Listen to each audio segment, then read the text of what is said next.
உலக மக்கள் சமாதானம், உலக மக்கள் சமாதானம், சமாதானம், சமாதானம்.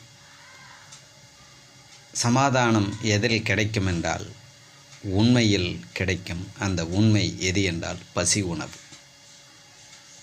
சரி வித்யா ஐயா, இன்றைக்கி ஒரு மாதம் புதுசாக ஆரம்பிச்சு நிறைய இருக்குது. நீங்களாம் கூட எல்லாம் பேசலாம், புரியுதுங்களா? நிறைய பேசுங்க. சரி, பசி எடுத்ததா? மகிழ்ச்சியாக உணவு சாப்பிட்டீங்களா? அப்பா அம்மாவை வீட்டிலே வச்சுன்னு பத்திரமா பார்த்துக்குங்க. தந்தை பட்டை, தாய் கருப்பு, புரியுங்களா? இரவு பகல் எப்படி? இரவு என்பது தாய், பகல் என்பது தந்தை. உலகத்தில் யாருன்னா எதிர்ப்பு தெரிவிப்பாங்களா? 10 பேர் சைலண்ட்டு, புரியுதுங்களா? சரி, நிகழ்ச்சிக்குள்ளே போவோம். இப்போது நான் எல்லாமே ரெண்டாக வச்சு விளக்குறேன், புரியுதுங்களா? ரெண்டாக வச்சு விளக்குறதால கொஷின் கேள்வி பதிலே எனக்கு கேட்க மாட்டாங்க யாருமே. ஒரு நிகழ்ச்சிலாம் பல குழுவில் பேசுவேன், நிறைய கேள்வி பதில் கேட்டாங்க, பயங்கரமான கூட்டம். எனக்கு சிரிப்பேன், புரியாத மாதிரி பாடம் நடத்திக்கிறாங்க, அதனால தான் கேள்வி கேட்குறாங்க. இப்போ நீங்கள் கேள்வியே என்னை கேட்க மாட்டீங்க, ஏன் புரிகிற மாதிரி பாடம் நடத்துகிறேன். இதாங்க மிக சிறந்த கல்வி, புரியுதுங்களா?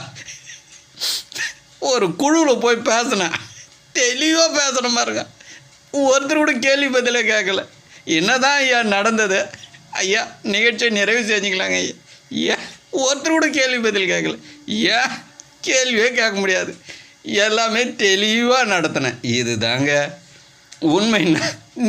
நீங்கள் கூட இந்த வீடியோ பார்த்துட்டு பல பேர் சிந்திப்பீங்க, உங்களில் நிறைய கேள்வி பதில் கேட்குறாங்கன்னு. நீங்கள் உடனே நினச்சிட்டாதீங்க நம்ம சூப்பராக பேசுகிறோம், அருமையாக பேசிக்கிறோம் அப்படின்னு. ஏங்க புரியாத மாதிரி பேசிக்கிறீங்க. அதை படித்து பாஸ் ஆகிட்டானா அந்த காலேஜில் இருப்பானா? புரியுதுங்களா? ஒரே வடிவேல் மாதிரி ஒரே காலேஜில் நான் 10 வருஷமாக இருந்தேன். அப்போ என்ன ஃபெயில் ஆகிறேன்னு அர்த்தம்? நிறைய கேள்வி கேட்குறாங்கன்னா என்ன அர்த்தம்? புரியாத மாதிரி பாடம் நடத்திக்கிறீங்க. இதை நீங்களும் கொஞ்சம் சிந்திங்க. ஐயா இது எப்படிங்க ஐயா சொல்கிறேன்? நானே செஞ்சிருந்தோம் தானே, புரியுதா? எல்லா அனுபவத்தையும் எடுத்துட்டேன். அதனால் ரெண்டாக விளக்குவேன். அடுத்த சப்ஜெக்டில் பார்ப்போம். சூப்பராக இருக்கும், எல்லாமே ரெண்டாக விளக்குவேன்.